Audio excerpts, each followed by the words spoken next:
তৃতীয়বারের মতো বিয়ের পিঁড়িতে বসতে যাচ্ছেন বলিউড সুপারস্টার আমির খান। এমন গুঞ্জনেই ভারী হয়ে উঠেছে মুম্বাইয়ের শোবিজ অঙ্গন।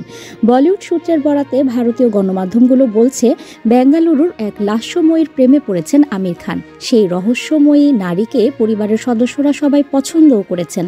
এখন শুধু সেই নারীর সঙ্গে আমিরের নতুন পথ চলা শুরুর অপেক্ষা। আমির খানের তৃতীয় বিয়ে নিয়ে বহুদিন ধরেই বলিউডে নানা গুঞ্জন শোনা গিয়েছিল।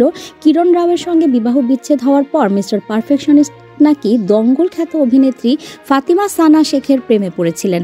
মাসখানেক সেই গুঞ্জনে ভারী ছিল বলিউড। ফাতিমাকে আমিরের পরিবারের নানা অনুষ্ঠানে দেখা গিয়েছে তখন। তবে সেই ফাতিমা এবার অতীত। নতুন বছরের শুরুতেই নতুন গুঞ্জনে আমির খান নাকি চলতি বছরেই তৃতীয়বার বিয়ে করতে চলেছেন। কে সেই পাত্রী? কৌতূহল তুঙ্গে অনুরাগীদের।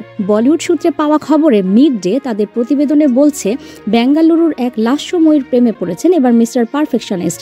59 বছর বয়সী অভিনেতা নাকি এতটাই সিরিয়াস এই সম্পর্ক নিয়ে যে সম্প্রতি পরিবারের সবার সঙ্গে পরিচয়ও করিয়ে ফেলেছেন মনের মানুষকে। যদিও আমির খানের গোপনীয়তার স্বার্থে সেই নারীর পরিচয় খোলাসা করা হয়নি, তবে শিগগিরই তার পরিচয় প্রকাশ করবেন আমির খান, এমনটাই প্রত্যাশা ভক্ত অনুরাগীদের। এদিকে বিচ্ছেদের পরেও প্রাক্তন স্ত্রীদের সঙ্গে সুসম্পর্ক বজায় রেখেছেন আমির খান। প্রথম স্ত্রী রীনা দত্ত হোক কিংবা দ্বিতীয় স্ত্রী কিরণ রাও, দুই প্রাক্তনের ক্ষেত্রেই বন্ধুত্ব অটুট। শুধু তাই নয়, নিয়ম করে তাদের দুজনের সঙ্গে সপ্তাহে 2 দিন দেখাও করেন। বিচ্ছেদেও তিক্ততা নেই।